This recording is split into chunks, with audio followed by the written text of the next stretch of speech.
என்ன உத்ரா ரொம்ப பிஸியா பூ கட்டுற மஞ்சு ஹாய் ஃப்ரெண்ட்ஸ், எல்லாரும் எப்படி இருக்கீங்க? நல்லா இருக்கீங்களா? மதியானம் லஞ்ச் எல்லாரும் சாப்பிட்டீங்களா? எல்லாரும் நல்லா இருங்க, சாப்பிட்டு சந்தோஷமா இருங்க, எதையும் மனசுல வச்சுக்காதீங்க.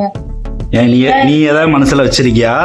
நான் எதுவும் வச்சிருக்கேன். நீ சந்தோஷமா இருக்கியா? நான் சந்தோஷமா இருக்கிறேங்க. அதனால எல்லாரும் சந்தோஷமா இருங்கன்னு சொல்ற. மனுஷன் வாழ்க்கை ஜஸ்ட் 50-60 வருஷம் தான். இருக்கும்போது சந்தோஷமா இருந்துட்டு போக வேண்டியதான். போட்டி பொறாம எதுவுமே இல்லாம. கரெக்டான பேச்சு தான். வாழ்க்கை மனுஷ வாழ்க்கை ஒரு 50 வருஷமோ இப்போ இருக்கிற காலகட்டத்துல மனுஷன் தாண்டதே பெரிய விஷயமா இருக்கிற வரைக்கும் சந்தோஷமா நல்லா ஜாலியா இருக்கணும். ஜாலியா ஒருத்தர் மனசுல ஒன்ன நீ விரோதியா நினைச்சு நான் உன்னை விரோதியா நினைச்சு ஒண்ணுமே கிடையாது. அடுத்த வருஷம் நீங்களும் நானும் ஒன்னா இருக்க போறதான்னு தெரியல. இருக்கும்போது சந்தோஷமா இருந்துட்டு போக வேண்டியதான். கரெக்டான வார்த்தை தான். இதே எல்லாம் ஃபாலோ பண்ணுங்க. இதே மாதிரி மனசுல எதுவுமே வச்சுக்காதீங்க. மனசுல எது வெறுப்பு துருப்பு எது இருந்தாலும் போட்டுருங்க. அந்த நேரம் மறந்துட்டு அதோட விட்டுருங்க. நம்ம இருக்கிற வரையும் நல்லா சந்தோஷமா ஜாலியா இருக்கணும். மனுஷ வாழ்க்கை அடுத்த ஜென்மம் ஒண்ணு இருக்கானான்னு தெரியல. ஆனா இந்த ஜென்மத்துல நம்ம சந்தோஷமா இருக்கணும். இது ஏன் இப்ப சொல்றேன்னு எனக்கு தெரியல. தப்புன்னு வந்துச்சு சொன்னேன். ஏன்னா எனக்கு தெரிஞ்சு இப்ப நிறைய நிறைய ஆக்சிடென்ட் நடக்குது. எவ்வளோ திடீர்னு நல்லா இருக்கிறாங்க, திடீர்னு ஒண்ணு வருது. இல்லாம இப்போ இருக்கிற மனுஷன் உடம்புங்கெல்லாம் அந்த காலத்துல இருந்துட்டாங்க 70-80 வருஷம் வரைக்கும். இப்ப இருக்கிற மனுஷ உடம்புலாம் ஜஸ்ட் 60 வருஷம் தாண்டதே பெரிய விஷயமா இருக்கு. அதுக்குள்ள நிறைய உடம்புல நிறைய பிரச்சனை வருது, வியாதி வருது, நனமோ வருது நிறைய. எனக்கு தெரிஞ்சு இப்ப எவ்வளவு தெரிஞ்சுங்க, ஒருத்தவருக்கு ஜஸ்ட் 40 வயசு தான் ஆகும். ஒரு கிட்னி போயிடுச்சு. ஒரு கிட்னில தான் வாழ்ந்துட்டு இருக்கிறாங்க. ஒரு கிட்னி போயிடுச்சு. ஜஸ்ட் நல்லா இருக்கிறாரு. நேத்து இன்னைக்கு பார்த்தா ஒரு ஆக்சிடென்ட்ல இறந்துட்டாரு. பைக் ஆக்சிடென்ட் அப்படின்னு சொல்றாங்க தெரிஞ்சவங்க. சின்ன வயசு தான். கேட்கும் போது மனசு கஷ்டமா இருக்கு. அதனால இருக்கிற வரையும் எல்லாரும் சந்தோஷமா இருங்க. எதையும் போட்டி பொறாம எதா இருந்தாலும் அதோட அந்த டைமா அதோட முட்டுட்டு அடுத்த வேலையை பாருங்க. சரி, ஓகே, நீ நம்ம டாபிக்கு வா. சரி, என்ன பூ கட்டிட்டு இருக்கிற? விநாயகர் சதுர்த்தி வருதுங்க. ஒரே ரோடே பரபரப்பா. போன வருஷம் ஞாபகம் இருக்கா? விநாயகர் சதுர்த்திக்கு ஒரு பிள்ளையாரு வாங்க நான் எவ்வளவு கஷ்டப்பட்டேன். ஞாபகம் இருக்கா? வாங்கிட்டு வந்துட்டேன். நீங்க தான் போய் கடைக்கு வாங்கறதுக்கு பிள்ளையாரே கிடைக்கல. பிள்ளையாரு ஸ்டார்டிங்ல நிறைய இருந்தது. ஆனா சரி வாங்கிக்கலாம் நான் கொஞ்சம் அலட்சியமா இருந்தேன்.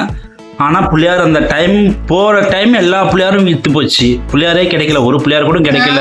கடைக்கு வச்சு படைக்கிறதுக்கு ஒரு பிள்ளையார் இல்லாம நான் எங்கெங்கெல்லாம். அதனால இன்னைக்கே நான் முடிவு பண்ணிட்டேன். இன்னைக்கே வாங்கிடணும் பிள்ளையார். 2 நாளைக்கு முந்தையே வாங்கி வச்சிடணும்னு முடிவு பண்ணிட்டேன். நான் ரோட்ல எல்லாம் ஜெகஜோதியா பிள்ளையார்லாம் வந்துருச்சு. பூ பாரு, எவ்வளவு பூ பாரு. எங்க அம்மா பூ நேத்து 200 ரூபாய் வித்துது. இன்னைக்கு கிலோ 700 ரூபாய் போகுது அரும்பு. அதனால இப்பயே விலை வாங்கி ஃப்ரிட்ஜ்ல கொஞ்சம் வாங்கி கட்டி ஸ்டோர் பண்ணி வச்சு. வேலை முடிஞ்சிருச்சா பூ கட்டி? இன்னைக்கு பூ லேட்டா ஆயிடுச்சு. உட்காந்து லேட்டு கட்டிட்டு இருக்கிறது. கொஞ்சம் பூ கொஞ்சம் கூட வந்துதா, அதனால லேட் ஆயிடுச்சு.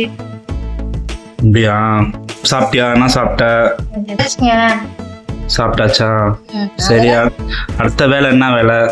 பூதான் கட்டணும். கட்டிட்டு பசங்க டியூஷன் எடுத்து போய் விட்டு வரணும். வீட்டுல என்னைக்குங்க எனக்கு வேலை இல்லாம இருந்திருக்கு. 24 மணி நேரம் அந்த நைட்டு தூங்குற நேரம் மட்டும்தான் ரெஸ்ட். கஷ்டப்பட்டாதான் 10 ரூபா காசுனா நீங்க தான் கஷ்டப்படணும். ஆமா, அப்ப என்னால முடிஞ்சது நான் கஷ்டப்படுறேன், உன்னால முடிஞ்சது நீ கஷ்டப்படுற. ஆக மொத்தம் 2 பேரும் கஷ்டப்பட்டாதான் ஒரு குடும்பம். சரிதானா? அது வேணா உண்மைதான். எல்லாரும் கஷ்டப்பட்டாதான் அந்த குடும்பம். ஒருத்தவங்க நீ என்ன கஷ்டப்படுற? வீட்டுல இருந்து பூ கட்டி கொடுக்குற, வீட்டு வேலையை செய்யற, அதான் உன்னோட பிரச்சனை. நான் வெளியில போறேன், அவ்வளவுதான் என்னோட பிரச்சனை. வீட்டு வேலையை செஞ்சுக்கிட்டு இந்த வேலையை செய்யறல்ல. ஆமா, உன் வேலை உனக்கு பெருசு, என் வேலை எனக்கு பெருசு. யாரு வேலையும் உன் வேலையை நான் செய்ய முடியாது, என் வேலையை நீ செய்ய முடியாது. ஓகேவா?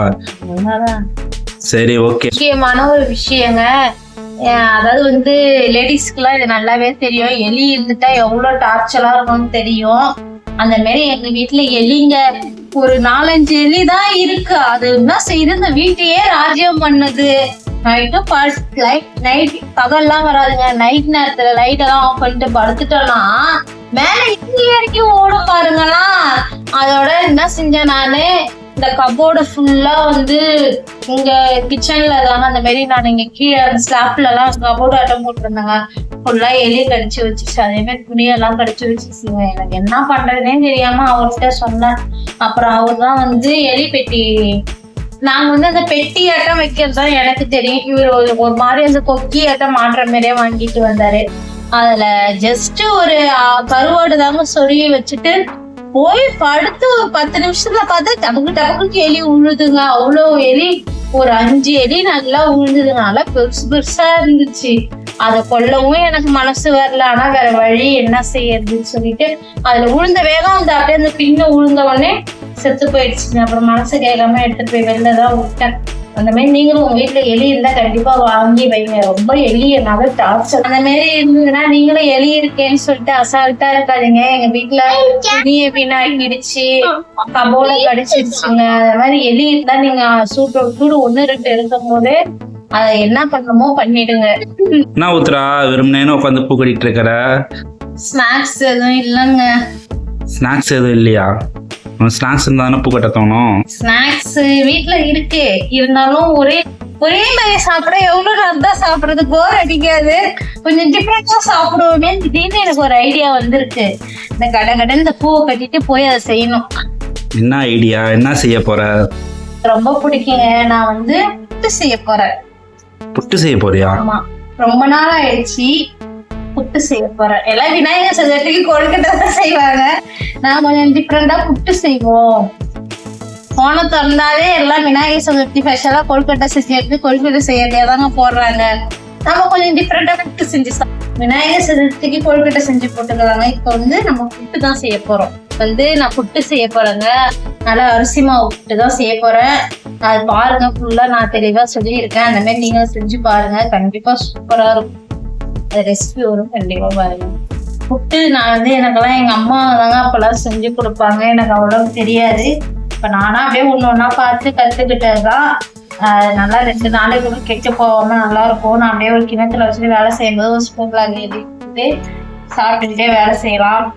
லேடிஸ் வீட்டுல இருக்கும் போதுங்க தனியா வேலை செஞ்சுட்டு இருக்கிறோம். இருந்தாலும் ஒரு ஸ்நாக்ஸ் இருந்து சாப்பிட்டுட்டே ஒரு வேலை செஞ்சா அது ஒரு மாதிரி டைம் பாஸ் தானே. ஓ ஓகே, உனக்கு பிடிச்ச ஐட்டம் நீங்க செய்ய போற. ஆமா, அத வந்து பில்டப் பண்ணி சொல்ற. பில்டப் பண்ணி கிடையாது, செய்யணும். இந்த பூ கட்டிட்டாங்க பசங்க விட்டுட்டு வந்தான் செய்யணும். நான் பூ கட்டி முடிக்கவும் பசங்களை விட்டுட்டு போய் விடவும் கரெக்டா இருக்கும்.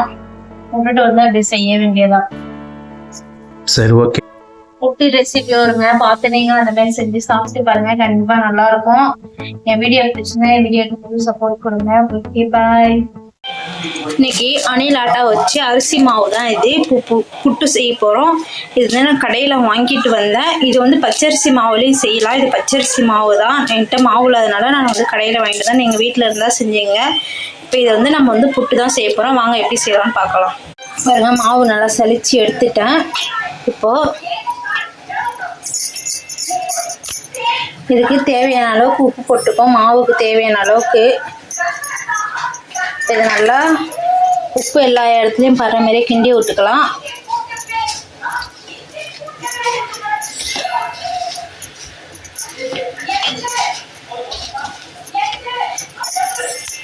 நல்லா உப்பு போட்டு பிசைஞ்சாச்சு மாவை. இப்போ வந்து நம்ம கொஞ்சம் வெதன்னு சுடு தண்ணி எடுத்துக்கலாம். பாருங்க, நான் ஒரு கிளாஸில் எடுத்துருக்கிறேன். கொஞ்சமாக தான் சூடு கை பொறுக்கிற அளவுக்கு. இதை இப்போ வந்து லைட்டாக தெளித்து நல்லா பிசைஞ்சுக்கலாம். ரொம்ப பிசையக்கூடாது. நான் பிசைஞ்சு காமிக்கிறேன் பாருங்கள். நல்லா மாவு பிசைஞ்சிட்டேன். இப்போ வந்து சும்மா லைட்டாக தண்ணி தெளித்து நல்லா கெட்டி இல்லாமல் இந்த மாதிரி பிசைஞ்சுக்கணும். இந்த மாதிரி பிடிச்சா இந்த மாதிரி வர மாரி நல்லா மாவை பிசைஞ்சுக்கணும். நல்லா உடச்சி விட்டா பொலன்னு ஆகிற மாதிரி. இப்போ இதை வந்து நம்ம இட்லி பாத்திரத்தில் வச்சு 10லேருந்து 1/4 மணி நேரம் நல்லா இது வேக விடணும் மாவை. அப்போ தான் நல்லாயிருக்கும். பாருங்க, இந்த மாதிரி ஒரு இட்லி பாத்திரத்தை வச்சு நல்லா தண்ணி ஊற்றி தண்ணி கொதி வர அளவுக்கு ஆயிடுச்சு. இப்போ மூடி ஒன்று வச்சு நல்லா ஒரு காட்டன் துணியை போட்டு அது மேலே நம்ம மாவு பிசைஞ்சு வச்ச மாவை எடுத்து லைட்டாக அப்படியே தூவி விடுவோம். இந்தமாரி துணி போட்டு நம்ம எடுத்து வச்ச மாவை நல்லா அப்படி வந்து மேலாக அப்படி தூவி விடுவோம்.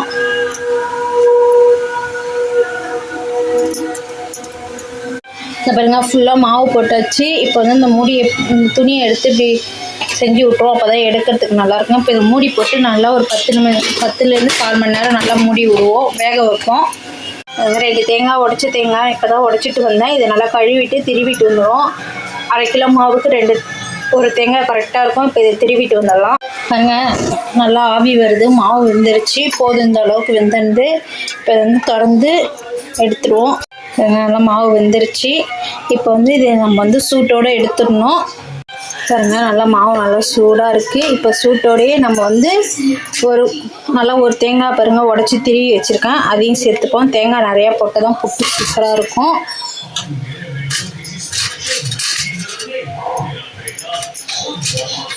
அது கூட பாருங்கள் சர்க்கரை எடுத்து வச்சுருக்கேன். இது ஒரு 1/4 கிலோ சர்க்கரை இருக்கும்.